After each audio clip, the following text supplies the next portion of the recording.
Uh, Good evening, everyone. For those joining, this is the Affordable Housing Committee meeting of Wednesday, May 12th, 2021. It is now 7:05 p.m. We do have a quorum. We have with us Chairman Steve Grathwall and committee members Carrie Mackover, Heather Dabrowski, and Cindy Samarco. We have a recording secretary, Gretchen Gerthner. We have our planning consultant, Glenn Chalder from Planometrics. I know Herb Lime Cooler has also joined us. Sorry, that's If me. you're not talking, you probably want to hit mute. So there you go. Hit mute. Yeah. And I am Mark Barnhart, Director of Senior Economic Development. So if you could mute yourselves and unmute yourselves when you want to speak, that'd be great. Good evening. Welcome to everybody. First, a couple of rules. Because of the format, only the members of the committee and our consultant can really ask questions and speak during the meeting. However, if you're a member of the public and you can reach the chat icon, you can send a question that way or email to Mark or I, either during or after the meeting, and we'll do our best to answer those questions for you. I had another, I guess I said the raise your hand icon is usually good if you have a lot of people, but I don't know. What do you think, Mark? If we don't have enough people, I think, to worry about that. Just if you want to speak, raise your hand the old-fashioned way, and you'll be identified. So let's start the meeting with the minutes from our April meeting. If I could get a motion to approve from Carrie and a second. I will move that we approve the minutes, but I would also note on the agenda, we had a welcome and introductions. Do you want to just do anything more with the introductions for Heather's sake? Since she, or does, maybe she knows, maybe we've done that already, so I'll just. Well, we did say hi, but Joanne has joined us as well. Okay. But yes, fine. Well, since we're halfway through the approval of the, getting it, let's get a motion. A second. Yeah. We have a second on that. Joanne, Cindy, Heather, somebody, if they could second it. If I'm allowed to, I'll second it. I don't know what Robert Rules of Order say. So let's take my second as fine. And if are there any comments, questions, typos, any changes? If not, all in favor of approving the minutes, say aye. Raise your hand. Cindy, did you say something? Yeah, I wasn't at the meeting last month, so that's why I wasn't able to second. Okay. And will you then abstain from approving the minutes? Yes. Okay. I think we still have a quorum of approvals, although it's a little difficult to see what Joanne and Heather are doing since they're not. Well, I'm assuming that Heather is also abstaining because she wasn't a member of the committee at that time. That is correct. Absolutely. Yeah. So, and Joanne, are you in favor? You okay with it? She might be still having some issues. Are you on mute? I don't think so. I'm not sure she was. I'm not sure she was in the meeting when we did the. Okay. Well, she's not on mute. We'll vote. We said yes, I think, right? Yeah. So, I think we're good on the minutes. Great. Okay. Next on the agenda is the Affordable Housing Plan update. And our consultant, Glenn Chalder, is with us. Mark, just one comment. When you sent out the link and the agenda, I don't recall you mentioning there were other attachments. And there was the questions that Glenn had put together and the moratorium points. Yeah. And so if people did not print them out, please take a look at them as soon as you can. Yeah, they were posted with the meeting notice. Yeah. Okay, so with that said, Glenn, turn it over to you.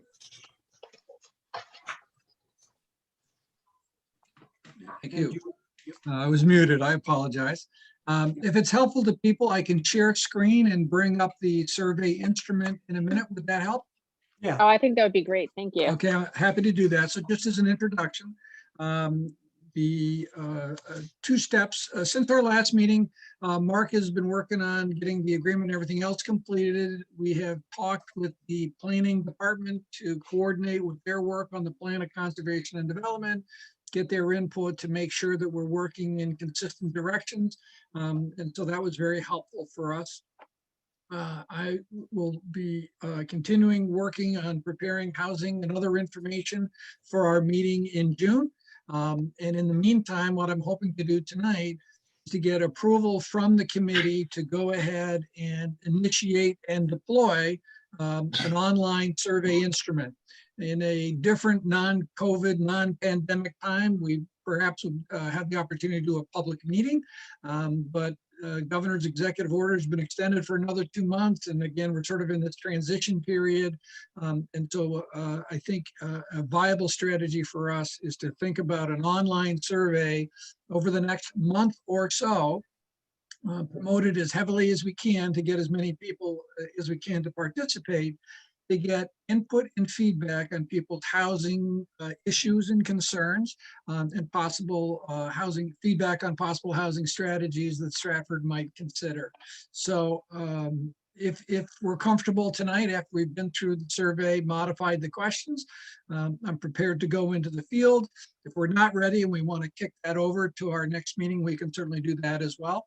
But we can see how the discussion goes here tonight. So I'm going to share a screen. Oh, Mark, I need you to enable.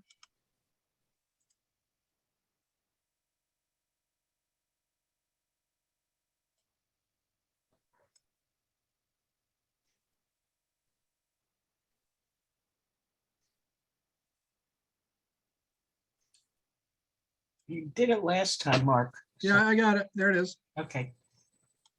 Thank you, Mark. So this is the survey,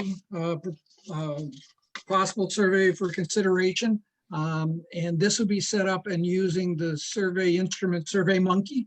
And so it's laid out roughly how it will deploy. SurveyMonkey has a little bit more interactive options and choices, but generally the overall flow would be set up with different quote pages to kind of walk people through the survey in a methodical way. So at the very beginning is an introduction so that when people click into the survey, it explains we're in the process of updating our 2014 housing plan, the 2016 POCD. Glenn? Yes, Can you make it a little bigger? I certainly can. Nope. Is that too big? Too big. How's that? That works for me. Depends what Perfect. you're on. As long Mark, as you're able I to can see your scroll lips through it. moving, but you're muted, so. Ah, You may have to scroll up and down. Yeah, I will. Yes, I absolutely. I will, of course, do that. Yep. Okay. Thank you. Thank you, Steve. So again, the introduction, we're in the process of updating the housing plan and the POCD. And both of those documents are going to look at housing needs and housing issues and identify strategies for Fairfield. Community input's an important part of the process. We're looking forward to people's input. And the survey results will be tabulated, shared, and also posted on the website so people can check back in the future. And of course, thank people for participating. So that would be the general introduction. And then feel free to jump in along the way if you have any questions or comments. The first couple of questions in the introduction are asking people, how long have you lived in Fairfield? okay, I got a question right here. Does it Good. make better grammatically sense to say 6 to 10 years and 16 to 20 years? Or Sure. don't you think it really matters? Yeah, let's go. We'll probably use the census. My pen's not working. Yeah, it would be 11 to We'll go 15. 5 to 9, 10 to 14. Yeah. There you Okay, Good catch, Carrie.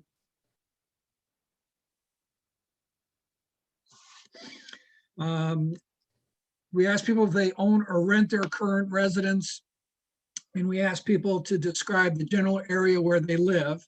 And this, it gets a little bit tricky. it does, yeah. As a planner and as residents of town, you might have familiarity with neighborhoods or school districts or voting districts and other things like that. But the question, in a sense, is how do we explain to people sort of these different areas? So I went to the Plan of Conservation and Development, identified different neighborhoods in town, and I thought there were either 3, 6, or 10 ways to organize this information. So the 3 ways would be, do you live in Western Fairfield, Central Fairfield, or Eastern Fairfield? And then the 10 ways would be the individual neighborhoods, basically defined as north or south or east or west of fairly major streets in town.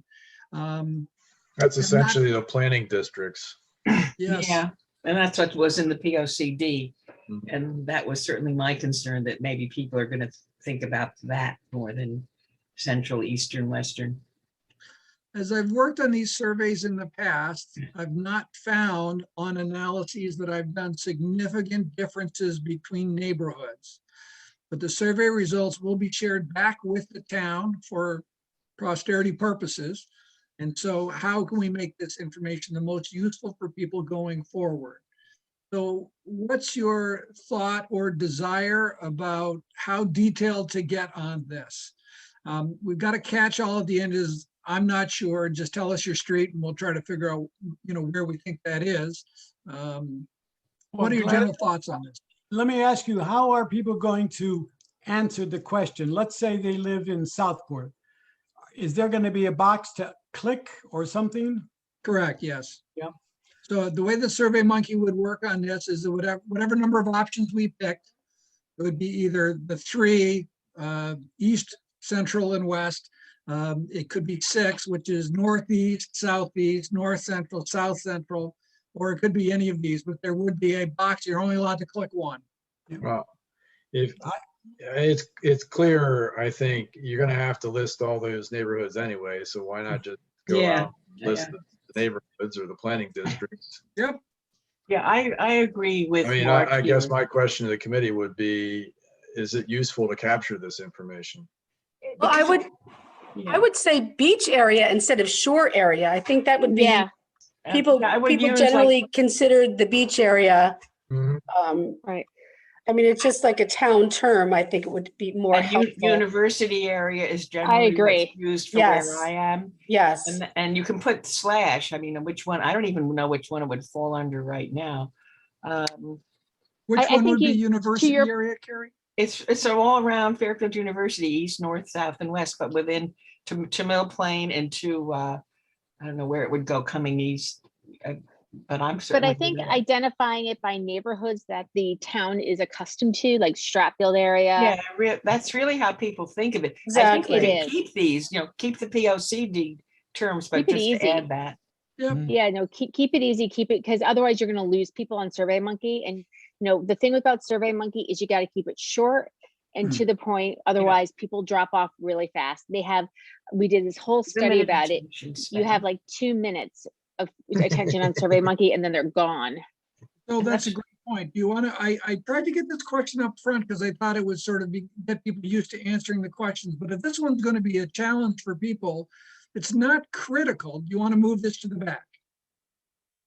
I don't think it's a challenge. I just think you have to word it correctly. I would put beach area, university area, Greenfield Hill, Lake Hills, Stratfield. I mean, I think you make it that easy and then you just move on because you know what? People are going to take 3 seconds and click and you're fine.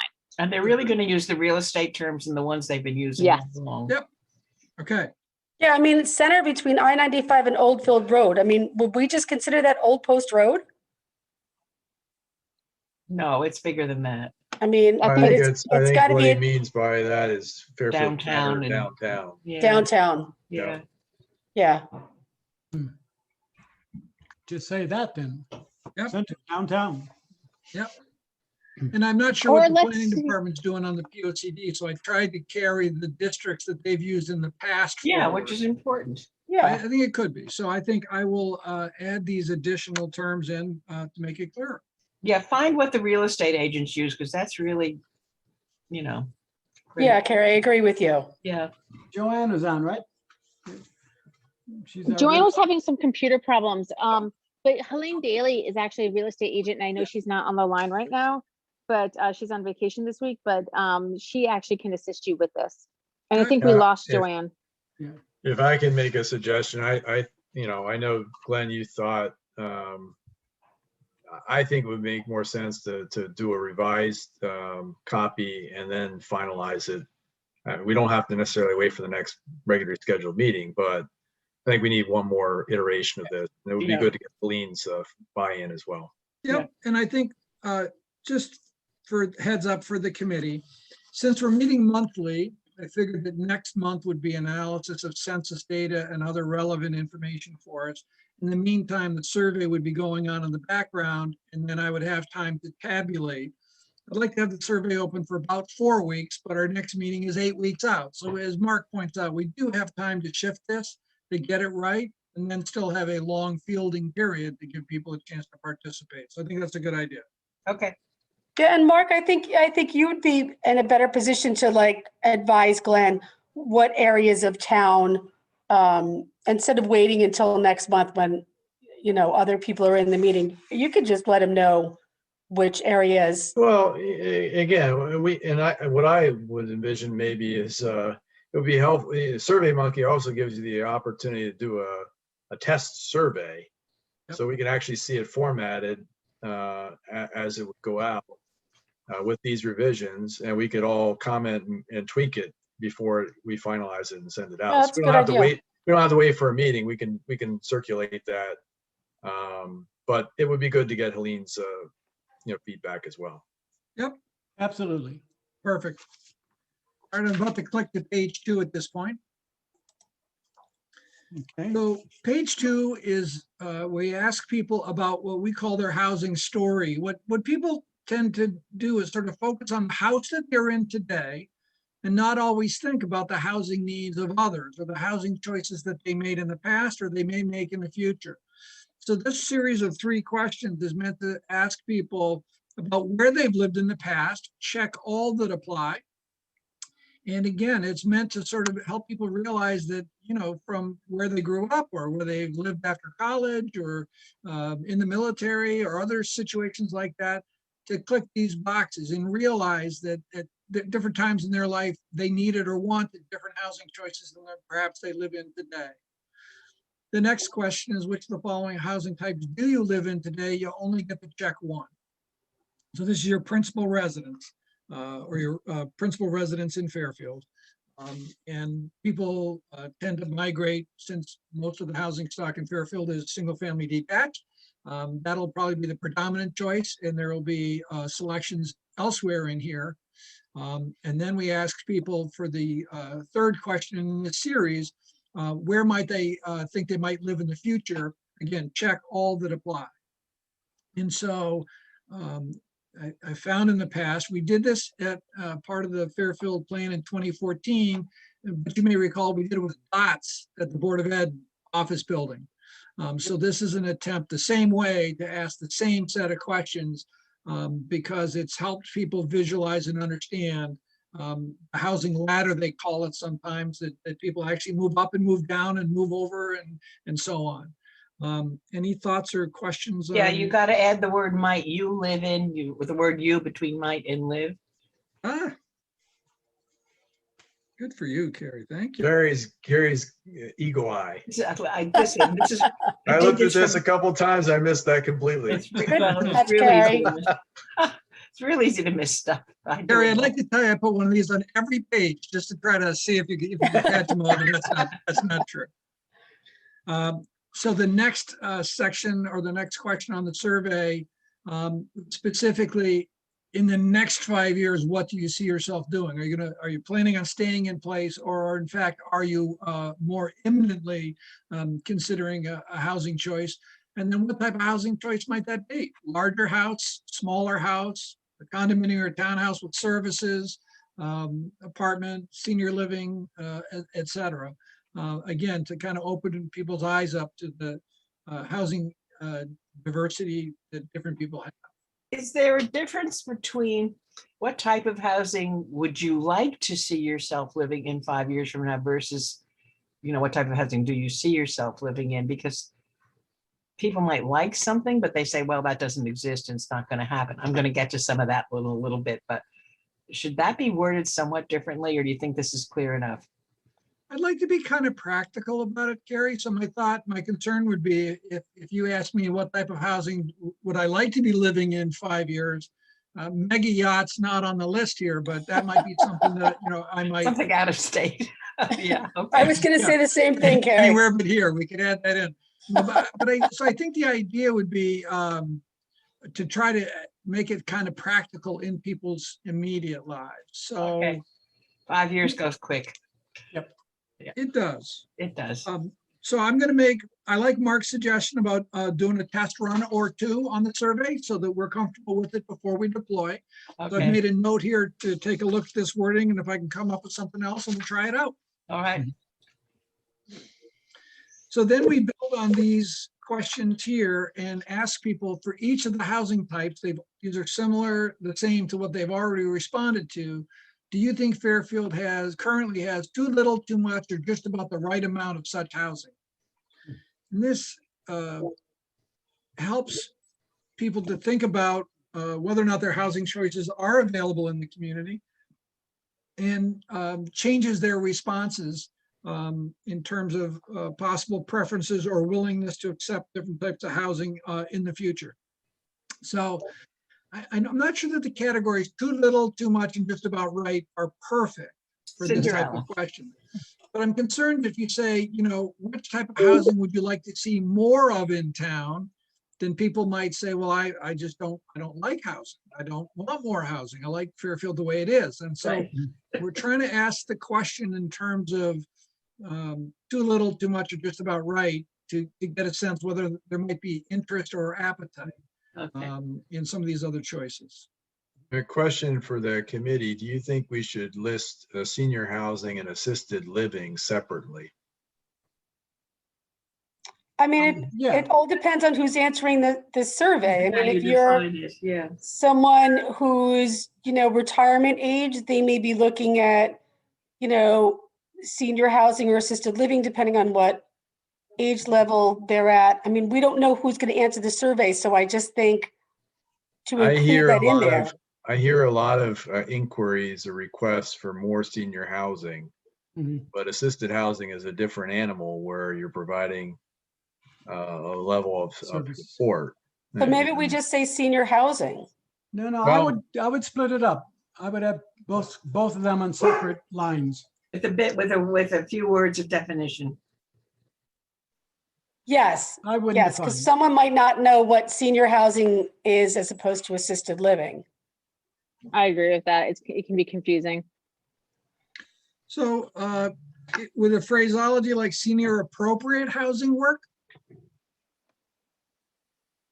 I'm That could not, be things like- I'm not saying that it has to be. I'm just asking the question if we should break them out. Because to me, they seem a little different, but maybe everyone's comfortable with leaving it the No, way I it is. would break them out, Mark. I Yeah. agree with you. Yeah, I Yeah, agree. I Great, agree. yeah. I agree. I don't know about senior appropriate. I think senior housing is pretty self-defined. Assisted living is a little different, so maybe that requires a little bit more definition. I don't know. But would you then put assisted living with like a nursing home? Because sometimes people transition from one to another.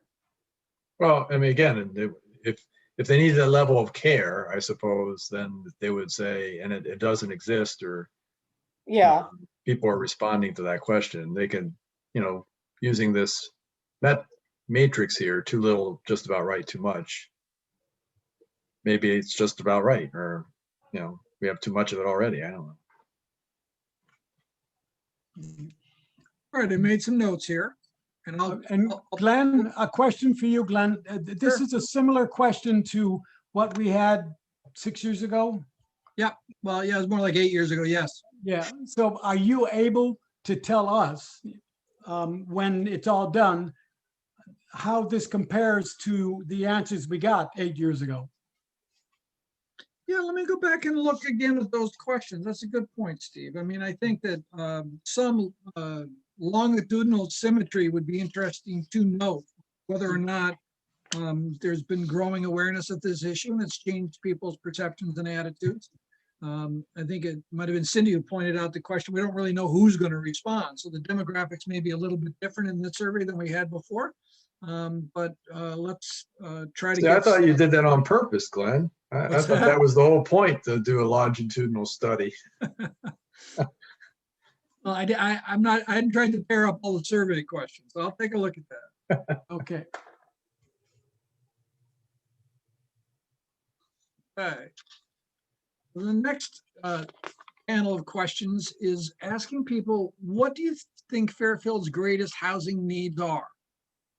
Now, this takes the dialogue away from themselves and asks them sort of a more global question in terms of what the community might need.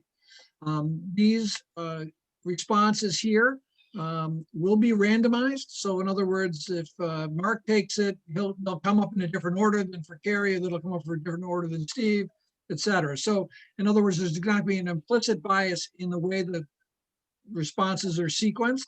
But we've asked people to identify critical need, strong need, weak need, or we don't need more housing for this particular situation. This is not a question that we asked before. Glenn, so remembering what Heather said, we've got people's attention for just a short period of time. Do we need 4 columns? Do we only, is 1 column enough or 2 columns?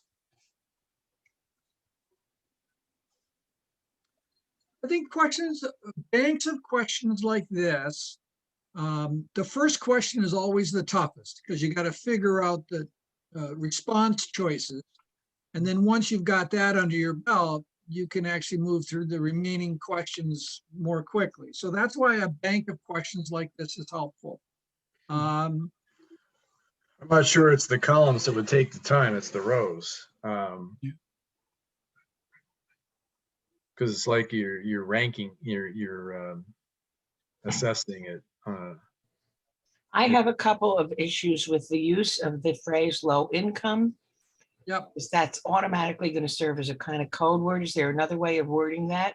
Or is it just fall into housing affordable to service workers such as teachers, police, et cetera, who are, Do we need to put, if we say, do we need to have low income, or? no, you I just just, say- is there another way of word, housing affordable to people who make less than 80% of AMI? Well, spell it out, whatever it is, who make less than $100,000 or I don't know, whatever. we have to even go into that detail. Housing Yeah. affordable for seniors, housing affordable for families. Yeah, the phrase low income, to me, is gonna, it just, around here right now, low income is, you know. I would- agree with you, I would Karen. take out low income. I agree. Yeah, I think an alternative phrase, if you wanted to consider, would be lower income. lower income is better. Yep, but it may not be everything, Carrie. In other words, it may not address all of the issues or concerns that you may have sort of with the question.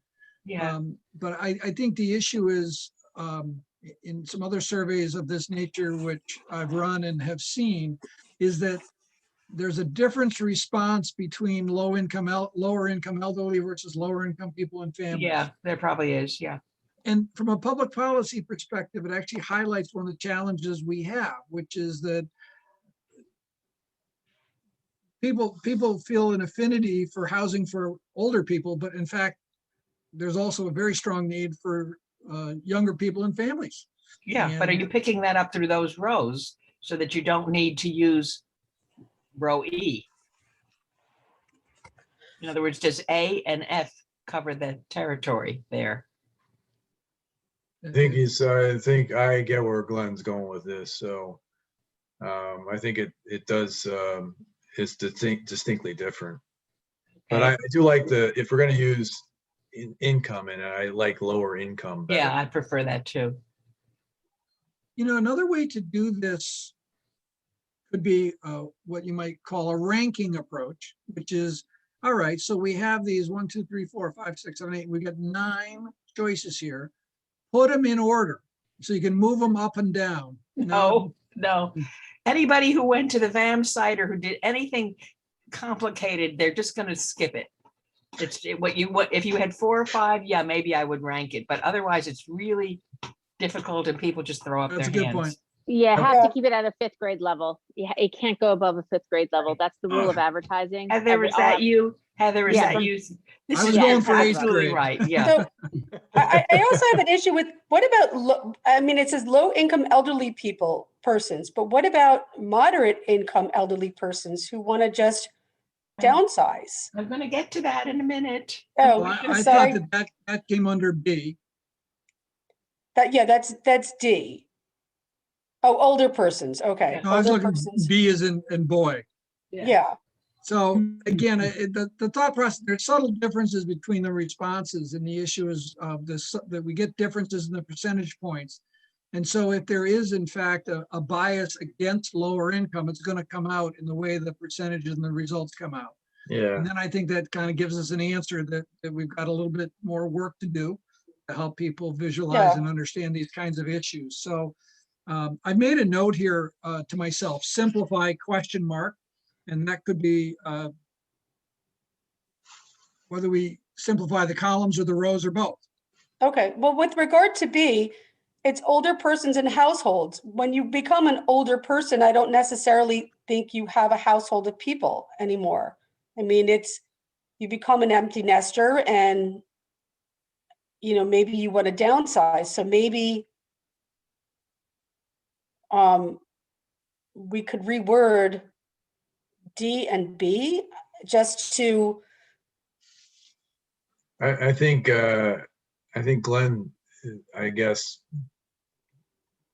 correct me if I'm wrong, you did this purposely and you worded them slightly differently to gauge public sentiment around each of those questions. And again, they're randomized so that related okay, questions. no, I get it. Yeah, I mean, there's a reason why you didn't use elderly persons there and you used it down below in D, right? And it also comes up in I, which is multi-generational families, which is again a growing issue where people are bringing, having their kids live at home after, being away for some time, or their parents or in-laws are moving in. So again, it's just a level of interest or concern on the part of people. So let me take a look at this and see how to simplify. And I agree. I think I like Mark's idea of a dry run on the survey. And on the dry run, I'll do a comment box at the end so people can say, I really have a problem with, question 9 still, or something like that. And we can refine this as we go.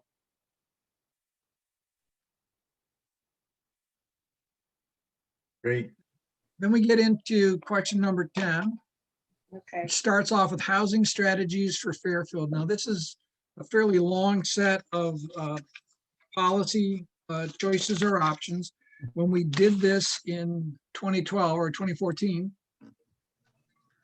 we actually had an interactive meeting with people where we kind of used dots to kind of focus in the discussion, and we used the room and the mood in the room to get people to talk about different types of housing strategies, et cetera.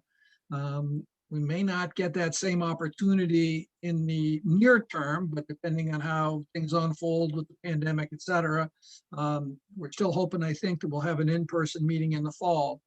But this was meant to gauge levels of support for different types of housing strategies in Fairfield. And so they are made as statements. Fairfield should do this, and people can agree or disagree. There's always some discussion or debate whether or not to have this column in the middle. Not sure.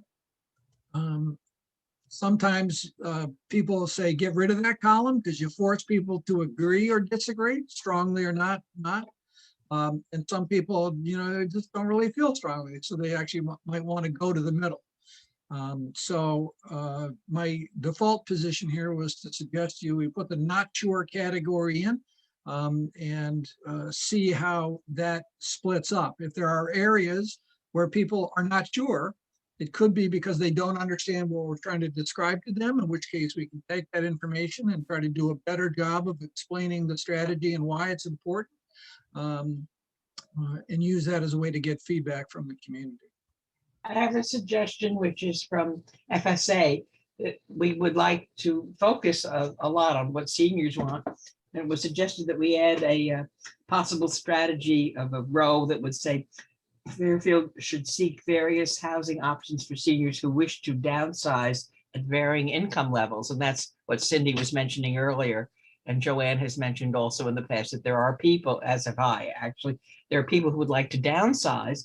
They don't fall into necessarily low income or affordable housing, either with a capital A or a lowercase a, except as it meets their own needs, but do want to see something that is at the lower end of cost, shall we say. Yep. And Glenn, I also have to say, I do like the not sure category only because I think it gets people thinking. Yeah, They say, I'm not sure, maybe that's something I should consider. Yeah, that's a good point. No, it is a good point. Hey, Mark, this is Heather. I have a question for you. What is the senior tax relief for? What's the threshold for that? Varies depending on the program. I'd have to, I can send that to you. Yeah, would you mind? I'd like to review it. I know that one exists. Yep. And I just, as we're sitting here talking about, like, people, you're mentioning like people downsizing, and obviously people downsize for a lot of reasons, but taxes are a big Yep. thing here in Fairfield. So I would love to just sort of review that if you wouldn't mind. Yeah, no problem.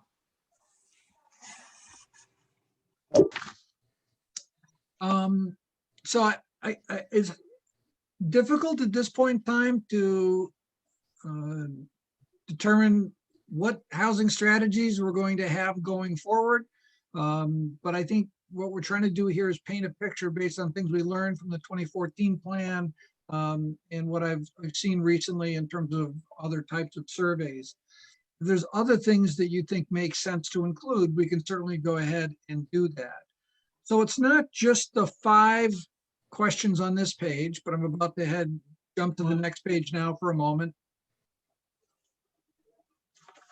So there's other questions here, again, with the same choices and options. So you would provide more units to address the needs of lower income, elderly, and disabled. Yes, no, not sure, and continue on down the line. There isn't a policy in here about, or there isn't a question in here about tax, not rebates, tax relief programs. But those are generally state programs, right, Mark? So does Fairfield have a local option? Yeah, there is local. But again, if it's something that's it's not really within the purview of this group, but again, I think it's all important information to have. I guess, Yeah, well, I mean, to Heather's point earlier, at some point, I'm a little concerned about the length of the survey. Yeah, I agree. So Yeah, I agree think, as well. we may want to look at some of these and say, do we need to, there's value in this information, but do we need to ask, I'm not sure I care about, although interesting, it's less important to me about asking public perception of continuing a current policy. It's more like, Yeah. the ones that are on I, J, and K, or I and J, or maybe I don't need to ask those questions, but it would be interesting to get, the point that the commission was wrestling with the planning and zoning on the accessory dwelling units was whether we should allow detached ADUs throughout town, not just in the AAA zone. So, there's value in asking that question. As soon as you get too many rows or too many anything, people throw up their hands and say, I don't want to bother with this anymore. Heather Or is they just absolutely right. just give As random am You just, yeah, AAACCC. Yeah, but I think it is good that he's given us all of these things to think about. yeah. That, Now we can take- we can find out what we believe is more, relevant or important, and, maybe even combine some of the questions. Well, Glenn, you gave us like 16 questions or 16 answers here. Can that be divided up into 4 sections? Can we trick the survey takers so that they are answering all 16, but to them it looks like 4 and then 4 and then 4? That's interesting. That's a great point, Steve. You are a sly man.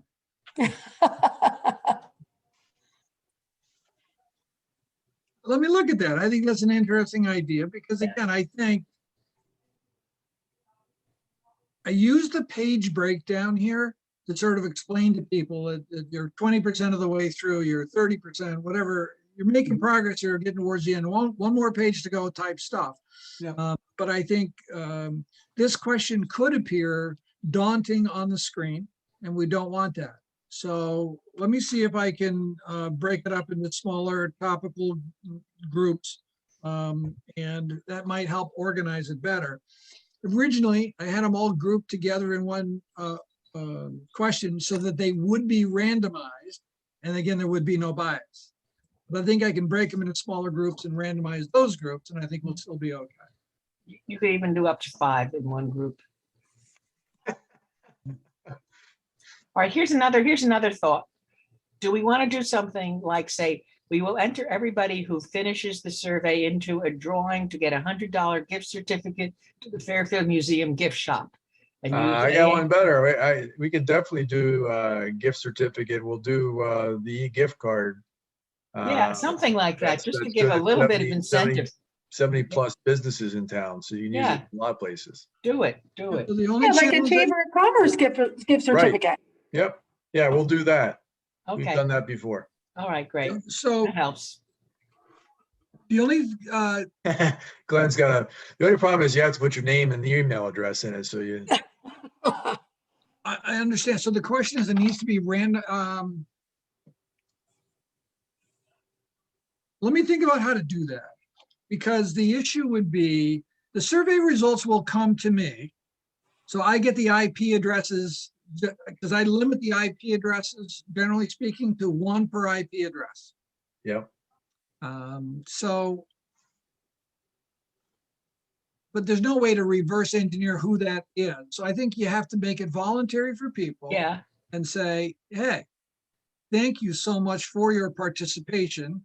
And if you would like to give us your name, we promise we're not going to spam you or send you emails or whatever, but make you eligible for, what do you think we're talking here, Mark?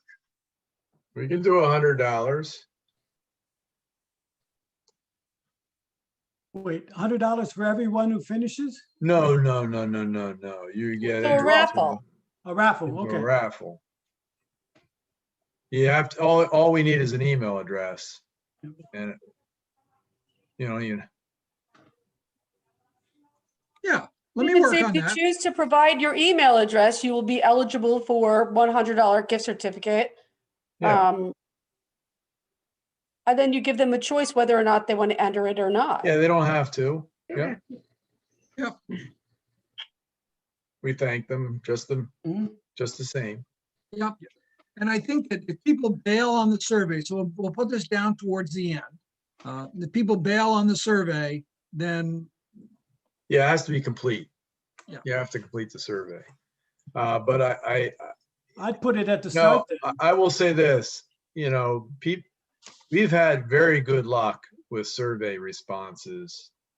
Not good luck. I just think that Fairfield citizens, residents, want to be involved in this process. And we've, for a lot of surveys, we've gotten 1,000 responses. It's we've got great feedback without offering any kind of inducement. And that's not, if you think it's important or useful to get people to do it, but I have a feeling that people want to participate. Yeah. And they'll be less likely to give their email address for $100 or whatever the prize is. I think they just want to be heard. I think we'll get a good response on this regardless of. Either way, it doesn't hurt to do it. And because of the number of rows and some of the complexity of the survey, you might get more people bailing than you have in the past. I'm certainly open to it. If you guys want to do it, I can definitely. Yeah, I think it the shows like $100 goodwill on gift- our part. Yep.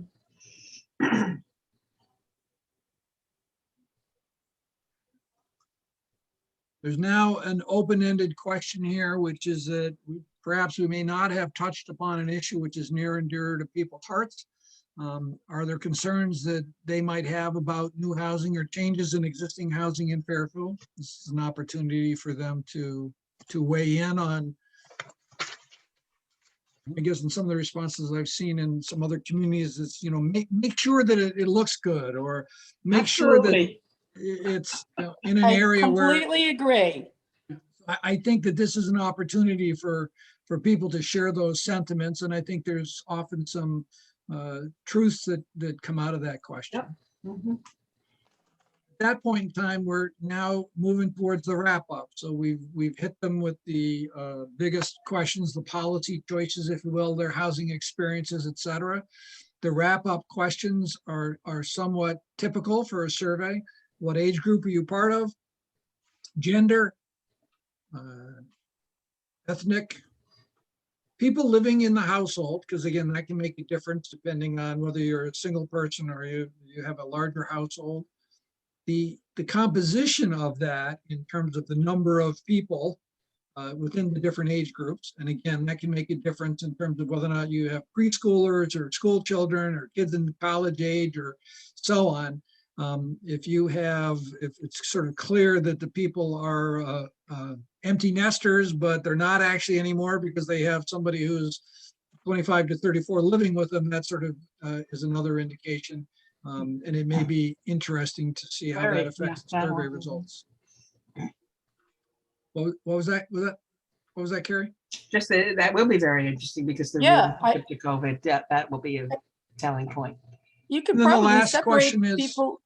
Oh, go ahead. I'm sorry, Cindy. Oh, no, I was going to say, you could probably separate people just on that basis. I mean, then you can kind of identify the housing needs of, all these people in their different age categories. I think that's a great question. Yep.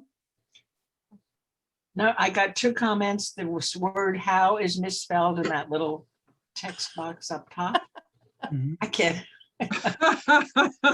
You guys, you're just putting these into. You need to be on Jeopardy, Carrie. Yeah, no. It's only spelling that I see. Gary, thank you. Do you want to ask that question? So it doesn't make a difference because we want as many people to participate as possible, but it might help the town understand how people are communicating these days and whether they read it in a newspaper or they saw it on Facebook or somebody told them about it or they heard about it at a meeting or something like that. Is this useful? It would be more useful for others perhaps than for the committee because we're only going to get the people who've responded. But is this useful or helpful? I think it is. Is it going to be blank and they're going to fill it in, or are you going to give them options? Going to give them options. Yes.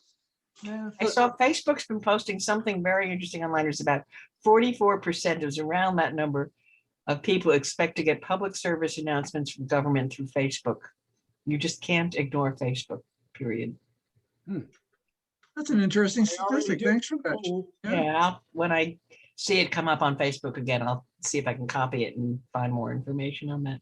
No, that's great. Yeah, but I think again, let's figure out, with the town website and other situations like that. Okay.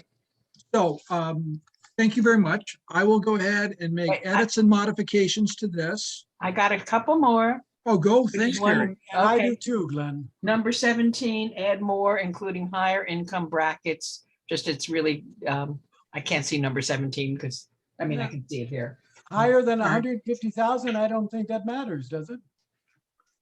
Some people, FSA thinks it matters. So there are some people who might have a 200,000, but they still want to live in a lower cost house.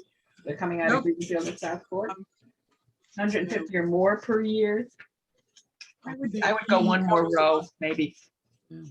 Yeah, I agree, especially given the, the demographics of Southport, Greenfield Hill. And there was another question, which I don't know if people will answer, that FSA is suggesting. What do you project as your presumably lower income level at time of retirement? That's a funny question, kind of. Lower income level? Well, presumably lower. In other words, people who are going to retire, although most of them probably going to have something pretty similar to what they have, but presumably lower income level at time of retirement. People It's a used tough one to say, word, Carrie. Hmm? That's a tough question to word. It is a I tough can't think question of to how you word. would do that. Yeah. Well, I'll send you the email that I have and see if, just think about it. It is a tough question to word. Most people used to figure they needed 80% of their income. I don't think that holds anymore in today's world. I think it pretty much. But I did do a survey recently where the issue of housing cost burden came up. Yeah. And so there were questions related to the following. For example, do you feel that you are currently spending more than 30% of your income on housing? Yes or no? Or do you consider yourself to be housing cost burden? Yes or no? And then the question is, are you concerned about your ability to be able to afford to stay in Fairfield? That's the big question. That's a good question. That's a big question. That is the big question. People want to stay here, Mhm.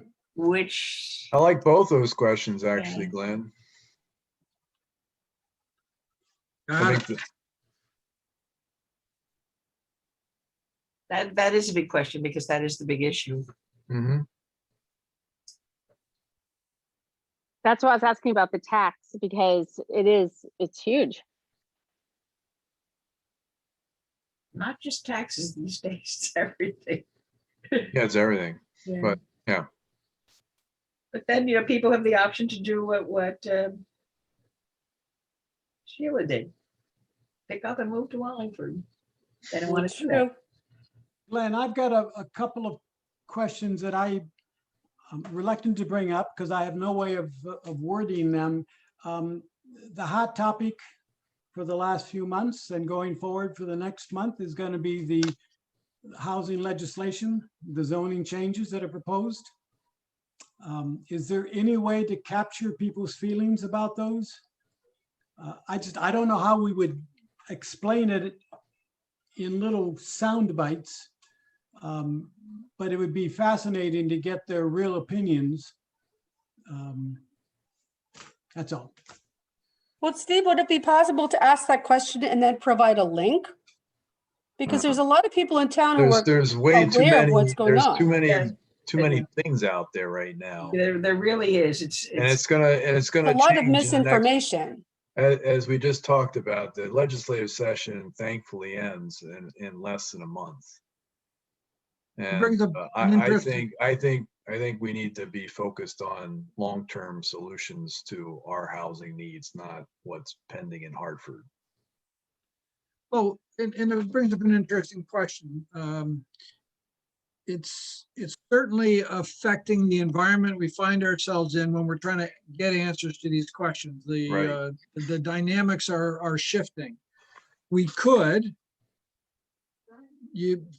three different sort of timing options, one of which is try to get the survey done before the end of the session. Wait till the end of the session to do the survey, or ignore what the state is doing and ask the questions that we think we want to be asking. The challenge is that there's the same concept is embodied in different bills.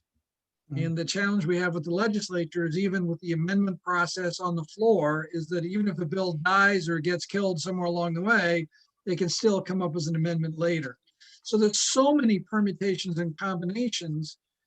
I'm worried that people might think that we were trying to portray it inaccurately or something else. So it's very hard, Steve, I think, to do that. Are there any particular issues that you're most concerned about that we would get in? No, I mean, yes, there is, but I just think I was reluctant to raise the question, and I'm happy to drop the question because I think it's very complicated. It is. But I think it'd be enlightening for our elected officials if they saw what the people in Fairfield felt about these issues. Oh, they're welcome to do a survey themselves. Good point, Mark. So, okay, moving on, Glenn. Any other comments on the survey? So I've got a couple of pages of notes here, and I think Mark's suggestion is good. I'm going to transition now to modify the survey to incorporate your comments and feedback. I'm also then going to prepare a draft survey or a test, and it will come as an email eventually to each of you. And I will probably link it to you. So in other words, if I haven't heard from Steve, I'll send Steve an email and say, Steve, do me a favor, please finish up the survey with your comments so that we can continue to move ahead. And then it may take 2 or 3 rounds to kind of get it to the point. You may get tired of seeing it a little bit, but I think that ground truthing and that ground testing will be very helpful for us as we kind of get this right and then deploy. And then my goal would be to have it in the field for about 4 weeks. I think that gives us plenty of time to get people an opportunity to learn about it, tell people about it, etc. How does that sound? When do you plan to get it back to us? I think that there's actually a housing seminar coming up from Connecticut APA on Friday morning. I want to see if I learn anything there about what's going on at the legislature and other stuff like that that may help or inform our questions. I do think I remember seeing, I think it was the Fairfield County Affordable Housing Group that did a Fairfield Talks Housing Seminar. Yeah, I was there. So I haven't watched that yet, Carrie. Is there anything I might learn from that in terms of possible survey I questions? thought the presentation Rob Lane gave, who's an architect that Mark knows, he gave a really good presentation about how to find out what your community wants, involving walking tours and just get people together and see what you like and you know, heading towards form-based zoning. So of course I liked all that. So that's worth watching, and the rest of it is worth watching, but I thought that was the most important part of that particular. So there were a lot of comments flying around, which I wasn't always in agreement with, but that was just the nature of things that night. Well, I may try to take a look at that, see if there's any questions that I think come out of that conversation that might be fruitful for us to Yeah. include in the survey. Well, what the point Rob Lane was making is that density can work if it looks okay, and he was I giving a agree. lot of good examples. Yeah. And I was there with him, you know, I wasn't there with him, but I you know, really appreciated what he had to say. And I know other people who saw it also liked it a lot too. Yep, good. All right, so I'm on the case, and I think, thank you for your thoughts and feedback tonight. So I think I don't have any additional update on the affordable housing plan unless you have any questions for me. Glenn, when you send it out to us, are you also asking us to complete the survey?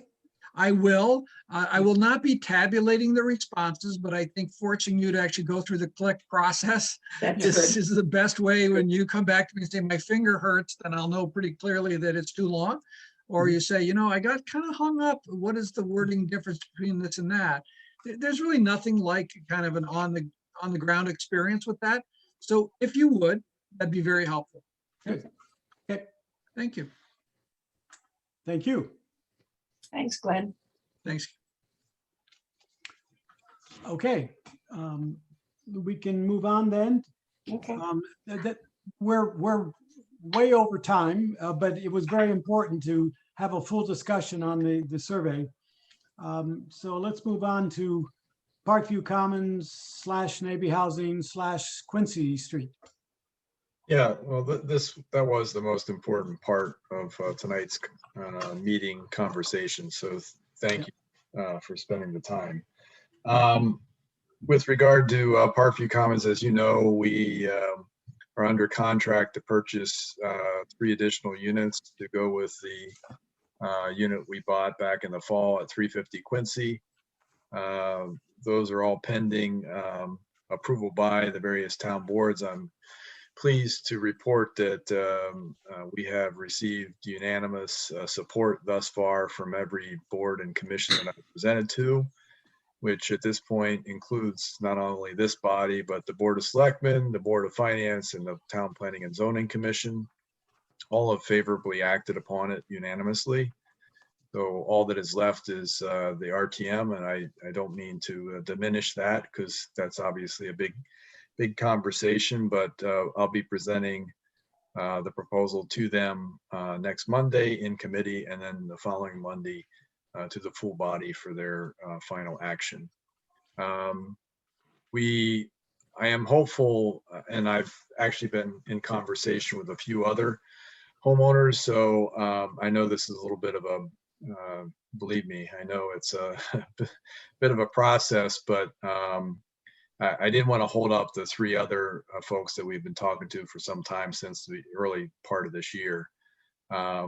And I thought it would be helpful to get the financing in place so that we can move forward quickly if we were able to come to terms with 1 or 2 additional units there. But that was the overall plan, to try to assemble 5 to 6 lots.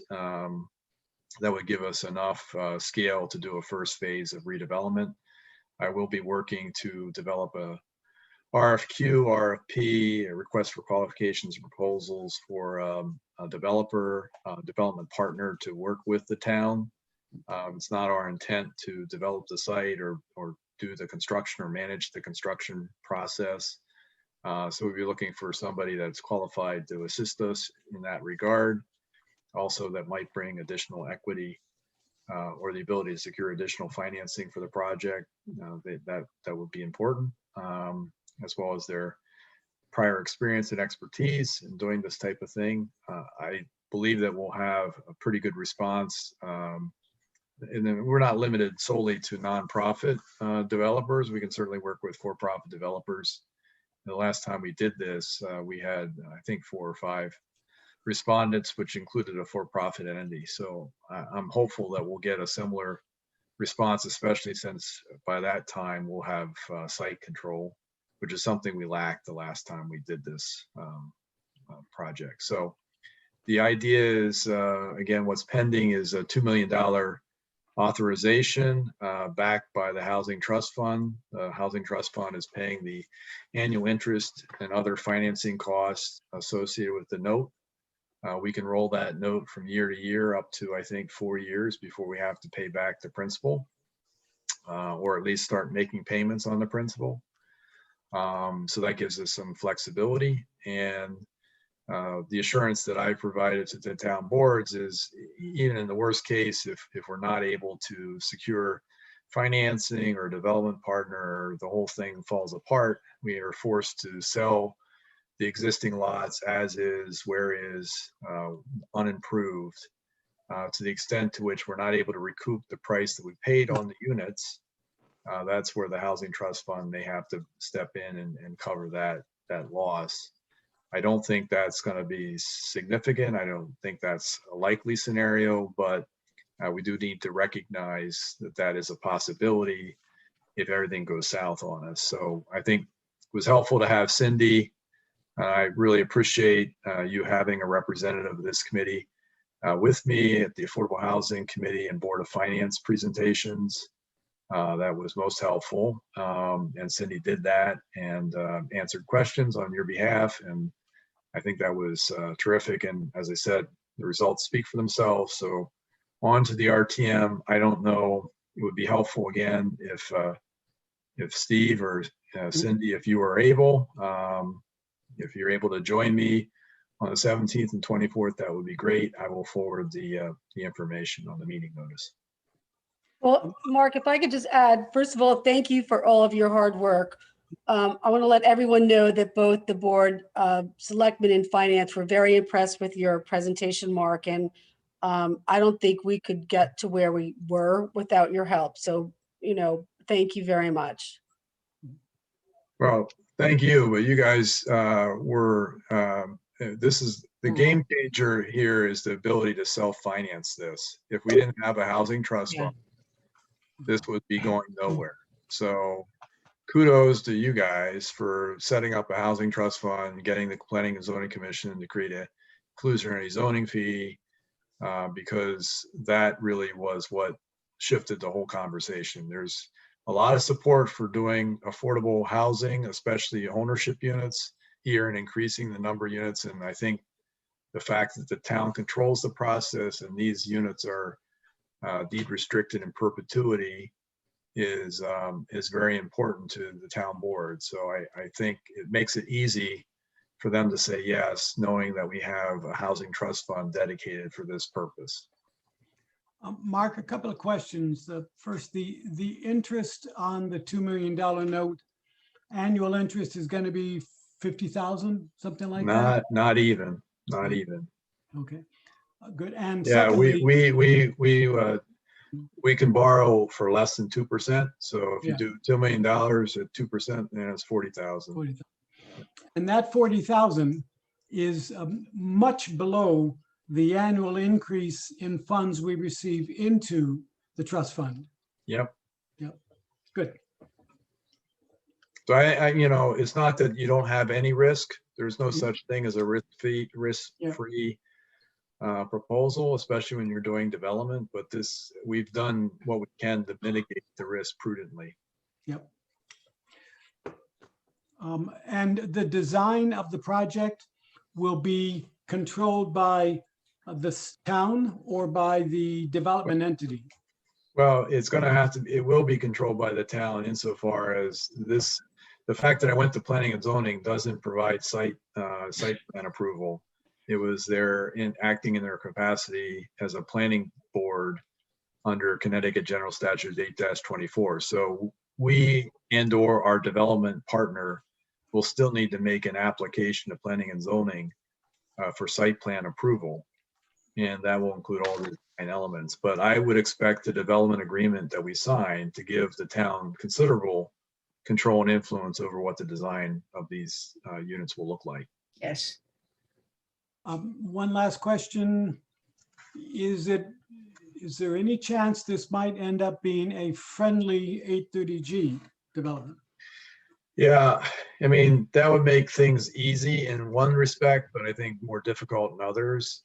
So, the idea that first of all, the lots that we're purchasing for the most part are conforming. I think they are exclusively. In fact, all 4 to date are conforming duplex lots. I don't think that if the intent, the goal, as we've said, is to increase the number of affordable home ownership units here, not just preserve what we have, but build new, we will probably have to do more than a duplex in replacement and to cover our costs. So if we do triplex instead, we're going to be closer to breaking even, in terms of the development cost.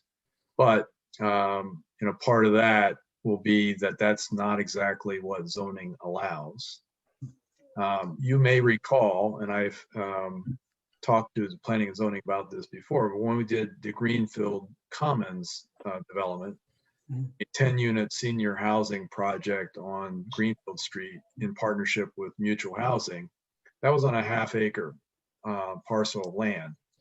And how we got it through zoning was not an 830G application, but we made the novel argument, our attorney, Austin Wolf, all uses of the town are permitted in a residential zone.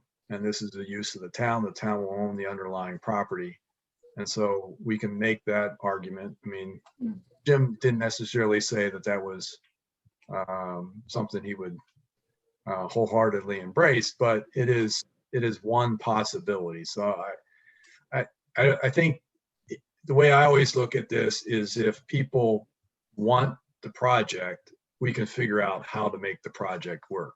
So I think if we come up with a good design and a project that has overwhelming support, we'll figure out the process question. Thank you. This is Heather. I have a question for you. What's an easy 830G project? I'm just curious what that definition is. Well, I think what Steve was saying is that in 830G, you can ignore the zoning requirements if you're creating affordable housing. I don't think that the town has any appetite to do an 830G against itself. That's weird. So I think, when I've said that, as a, some folks have suggested that, and Steve's not the only person. I don't get a warm fuzzy, and it makes me a little uncomfortable. I think there are other ways to fix the zoning question. And, I've got a couple different ideas, one of which is to follow the path that we did on Greenfield Commons. Okay, thanks. I Heather? was just curious. Yeah, It was it's a term I I've never mean, heard before. there's when people say it's a friendly, they say because it's basically non-conforming to zoning, but the town supports it. That's the argument. I've never seen it where the town has proposed an application under 830G against its own planning and zoning commission. That's not gonna I work. suppose it's possible, but I just don't think it's like Yeah, the housing authority did do that for Parish Court, right? Pine Tree. Pine Tree, yeah. Pine. And basically it was the setback requirements, I think. Yeah, they weren't able to fully comply, so they did it under 830G. And but then they also filed a text amendment along with it to make it conforming. So it's I A don't little know, bit of both, yeah. different way to do it. So I wasn't asking because I was advocating, I was asking for clarification purposes. Can you hear that? Sorry. Yeah. Okay. That's Sounds okay. like We a all big like dog. dogs. Yeah. Yeah, she sounds worse than she is. So anything else on Parkview Commons or any questions on Parkview Commons? That's it for me. Yeah. But thank you. Thank you. Next is the accessory dwelling units, the update. And let me just mention that our goals for this year, number one is to promote the ADUs, the new regulation. Number two is to update the affordable housing plan, and three was to promote the Affordable Housing Trust Fund. And Carrie, do you have a Yes. short Yeah, update? the short version, because I'll try and keep this short, is I was thinking about this the other day, and the fact that we hadn't quite gotten prepared material, and that I've been dealing with various illness issues, and that this whole discussion about the state is taking up all the air in the room, and that we should really postpone the marketing that we were going to do in now, like next week, until September sometime, or sometime in the fall, because nobody is going to really react to it right now. There's too much other stuff going on in the world, dealing with spring, dealing with COVID, dealing with graduations, dealing with weddings, dealing with everything. And I don't think people are really, the people who want to build ADUs, who have architects and designers, can do it anyway. I don't think there's a lot of them right now. I think the other people we want to read will be paying much more attention, perhaps in the fall, when perhaps lumber prices have come down and they've got some attention span, because there's just a lot going on right now. And I don't believe this is a good time to do it. So I brought that up to Mark and Steve, and they were not in disagreement, but we want to, just bring it up before all of you to postpone it sometime till the fall.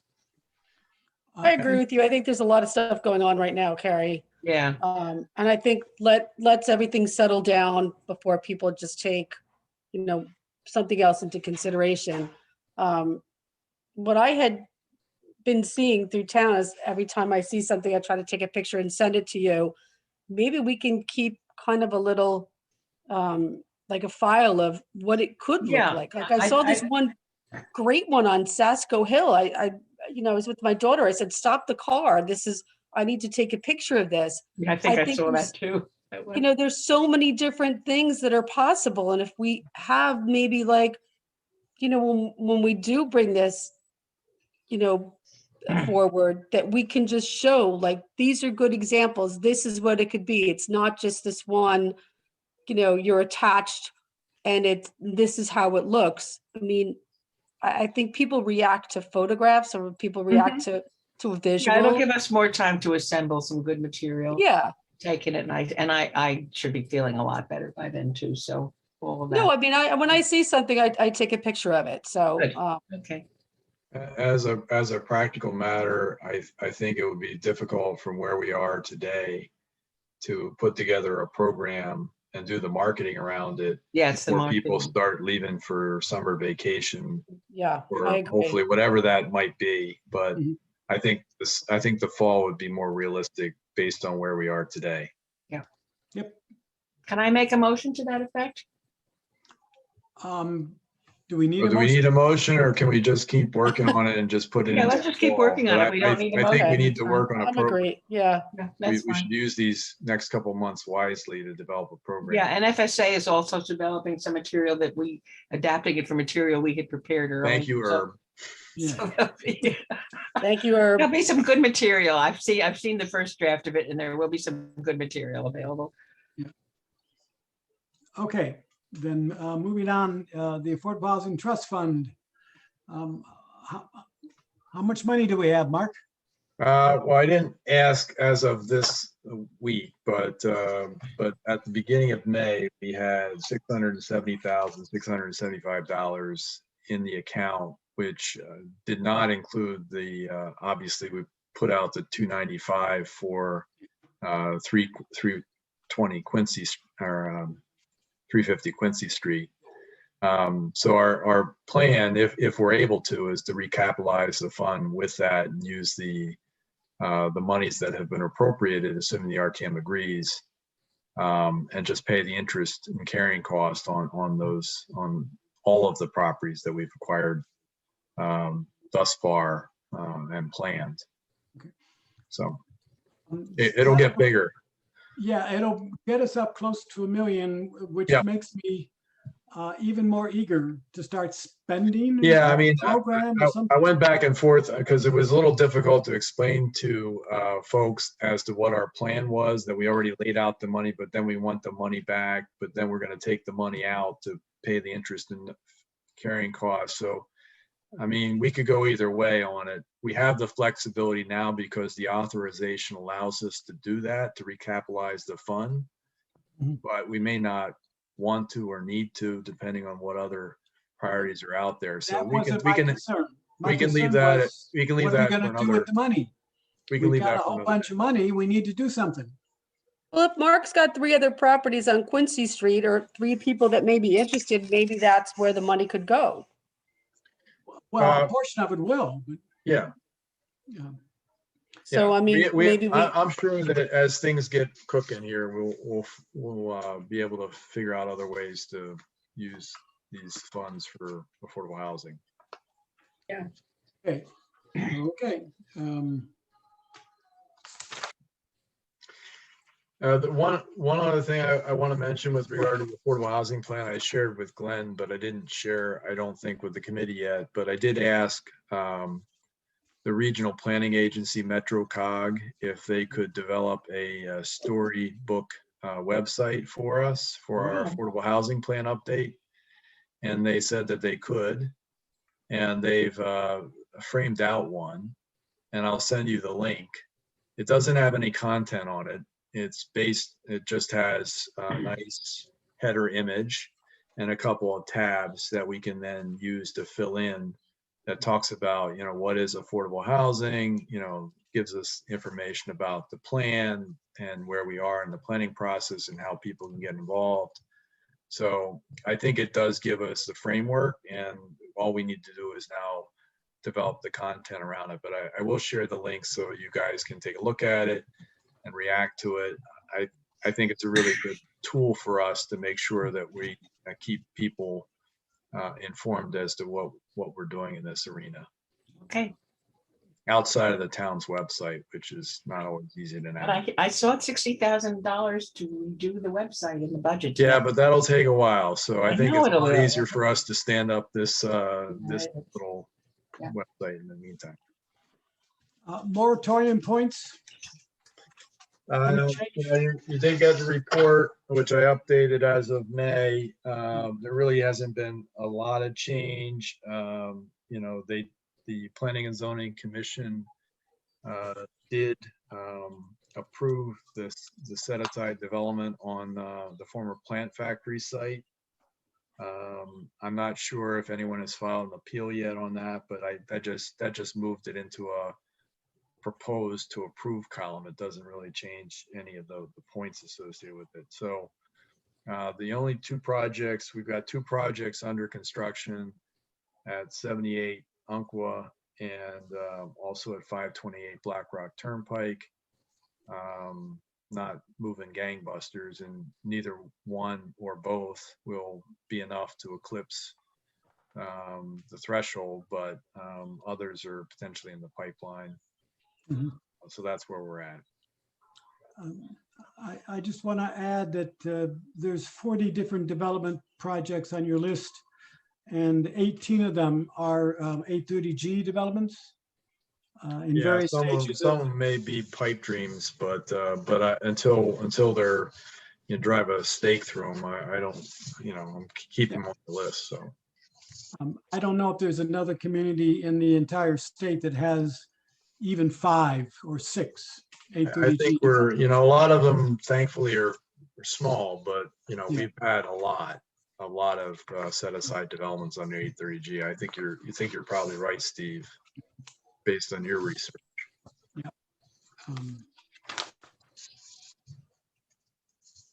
Okay. Only other thing that I have is I did reach out to Carla Miklos again. Would like to do a joint meeting with them. They meet the same night that we meet, and so if we can figure out a month, we will move our meeting if that's easiest, so we can all meet together. And that's all I have. I have a couple other things. One is I did want to call to the committee's attention because I know that some of you are interested in the subject, but we are in the process of developing our annual action plan for program year 47 under the Community Development Block Grant Program, and I'll be presenting a proposed budget and allocation plan to the Board of Selectmen and RTM in June. We're slated to receive about $518,000 for the upcoming federal fiscal year beginning October 1, which is a slight reduction over the current year of about $3,000. So roughly level funding from year to year. So that's one. In the same vein, we did solicit and receive applications under the state's Neighborhood Assistance Act program, which provides a tax credit to businesses that contribute, make charitable contributions to businesses, to programs that are endorsed by the town. So we did receive 10 applications, which I'll again be presenting to the Board of Selectmen and RTM in June in advance. They have to be submitted to the State Department of Revenue Services in July. So I'll keep you posted on that, and there will be a public hearing on those. And then lastly, back to the subject of affordable housing. I did receive an inquiry from the attorney and developer who was proposing a 17-unit development at 898 Oldfield Road, which had gone through code review before. I think you've seen a preliminary plan associated with that. It's a series of duplex and triplex units. It's a deep, long, narrow lot. I think Colleen had actually commented on it at the meeting when we talked about it, but they had indicated that they're about to make an application. They may want to share their thoughts with this committee. I didn't say no. So I just wanted to keep you posted on that. And then lastly, on the subject of the Housing Trust Fund, we've had conversations with several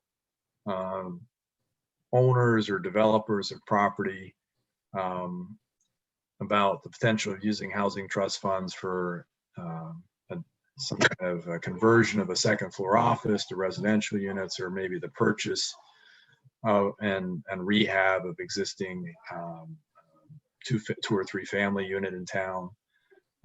In addition to that, I had a conversation with Mr. Friedson, who had previously talked to this committee about some properties that he owns in town. He is eyeing a site on off of exit 19 in Southport, which has been looked at previously for some type of office or residential development. And he had asked whether or not the committee would be interested in exploring that for some type of modest mixed use type housing.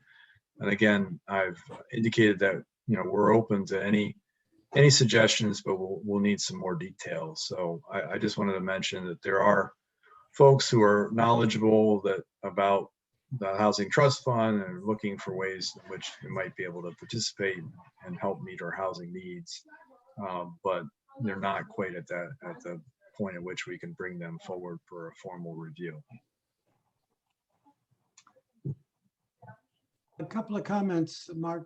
First, the Community Development Block Grant Program runs very parallel to what we do, what we try to do. You know, the same population is served. And so if you could give us an opportunity to be involved every step along the way, not to say that we'll necessarily will, but include us in the emails and stuff so we know what's going on, number one. And then number two, I don't know how we find out, but there's lots of money flowing out of Washington, D.C. In 1, 2, or 3 different stimulus acts. And there's got to be some of that can be used for community development and affordable housing. And I'd like to find out about it sooner rather than later so I don't know if you get information because of your planning connections or just because of your municipal connections, whatever. My planning connections.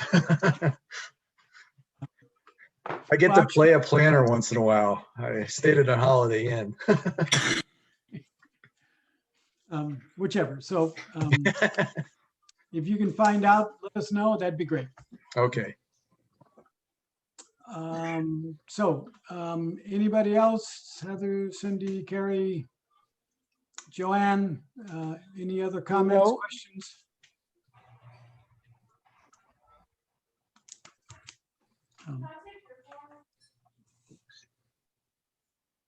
I don't hear anything. No, I don't either. Oh, Cindy. Is that Mark. Cindy?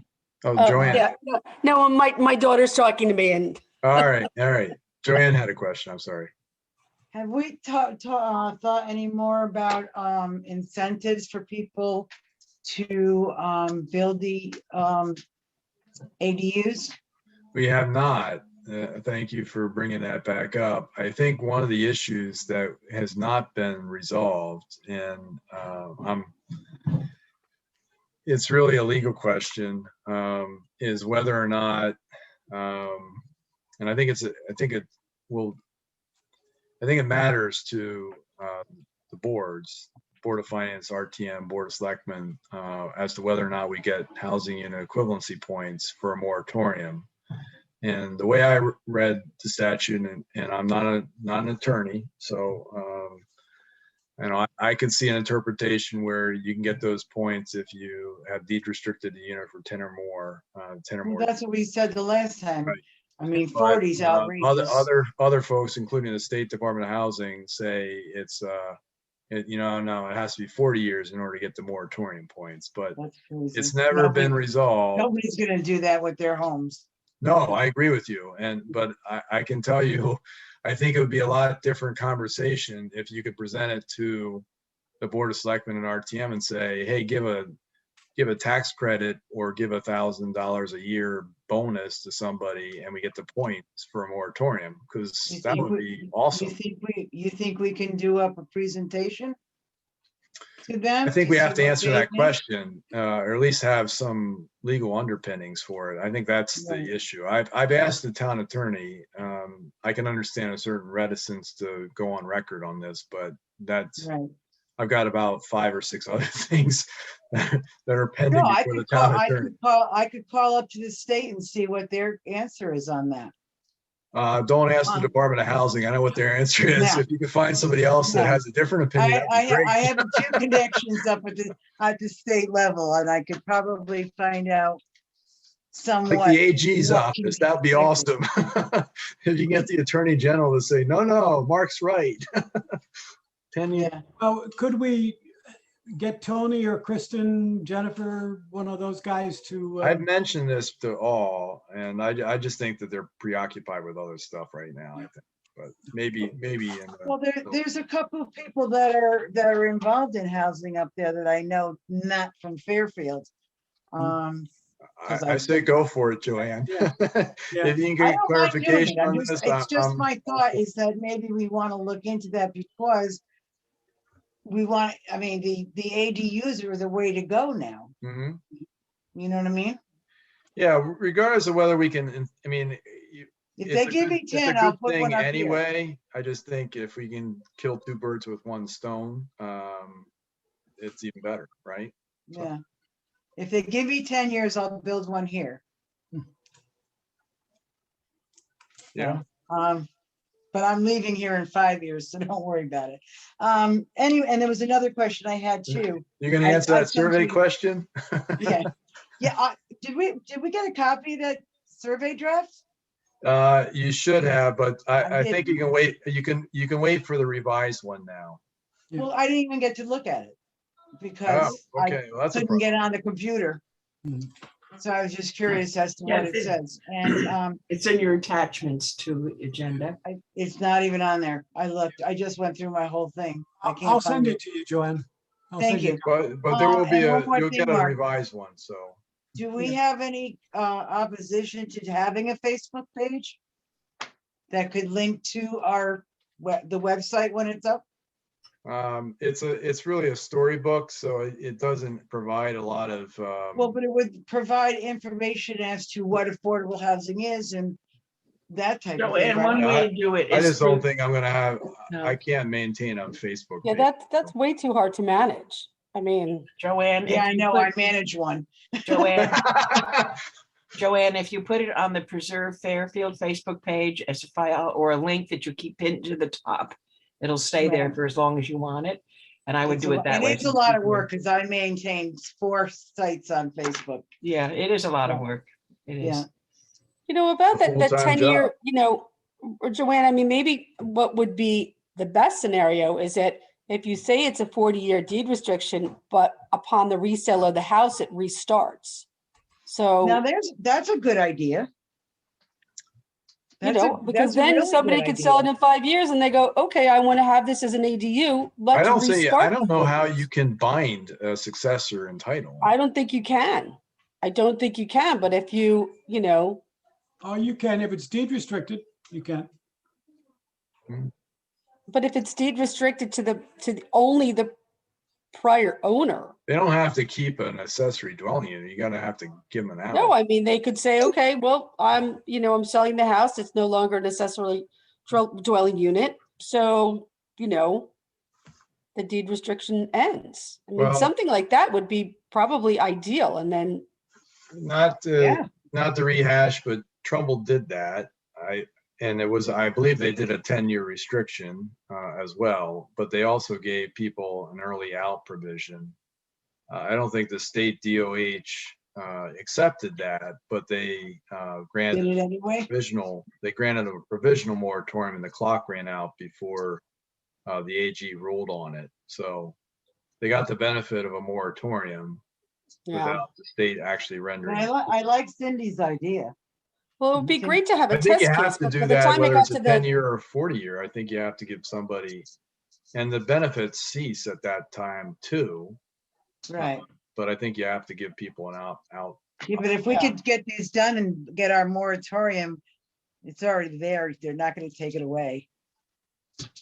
Right? Mark, with all this stuff that's getting close to being built, I mean, I know Umpqua is, I mean, I've driven by that a couple times. It looks like it's, progressing pretty rapidly. And how soon do you think we could get a moratorium?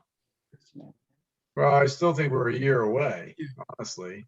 But, it would be a lot, I think as we get closer and by, we're close, but, within a dozen or so points, I think we should look at our existing housing stock and figure out ways in which we could leverage that with the benefit Yeah. of deed restriction. Because that becomes effective on the recording of the deed restriction. So let's figure out how to, even if we have to buy them, Yeah, and we have the money to buy them, and we should definitely Yes, look at yes. that. Well, that's why I think that Quincy Street is brilliant. So, yeah, but again, that's building stuff. So that, It's 18 months to unfortunately, 24 months. yeah, I Yeah. know. so it's better if we can, it's a good thing, don't get me wrong, but if we want something to move quickly, it's better for us to buy something that already exists or help somebody buy something and deed restrict it, because then it takes effect immediately upon the recording of the deed restriction. We don't have to wait for somebody to build it. But, that's going to be hard for us to do at scale. So, it's when we get within a couple, 10 points, and maybe we want to look at these different opportunities. And that's why I thought the model that we have done with Operation Hope was Yeah. such a good thing. Yeah. Because they did scattered site acquisition and rehab of 2, 3, and 4 family homes. And each one of those is deed restricted. So if we can get them back in the game, that or find somebody else, that has, I think, still a lot of promise. It's a shame that we could get like a test case for like these ADUs. I mean, with everybody in the state, somebody should be able to come up with, a test case, but by the time it got to, the Superior Court, they're not doing trials now, and then the appellate court and the Supreme Court, probably be like 10 years. And by that time, Well, Joanne's going to find us somebody up at the state to say yes. So okay. I swear I am. But you know what? If you think about it, how many ADUs do we actually have that are have- illegal in Fairfield? yeah. A ton, Yeah. a lot. Thank you. You So think we could give them an incentive to do this? totally, people would love to have a tax incentive or something like that to do it. Well, And we could get a exactly. lot of people, but we just have to get over the deed restriction. And if we could get away with 10 years, and then it's, when you resell, it restarts, whether, if you want to opt in. Right. Mark, don't the people with deed restricted units for 830G, they have to conform with the other under CHIFA? It's a different set of rules slightly in terms of size, in terms of connection to the existing house. Well, I think Yeah, that they they changed do that, didn't define they? ADUs a little differently. So we want to make sure. I thought they were taking the restriction of having them connected away. Yeah, I think we'd have to do a closer examination of that, but I think Carrie's right. We need to focus. We would need to look at that, make sure Yeah. that Right. I thought when I Regulations. was reading the bills that restriction was being removed. Oh, yeah, we'll see which ones get through. So yeah, that's true.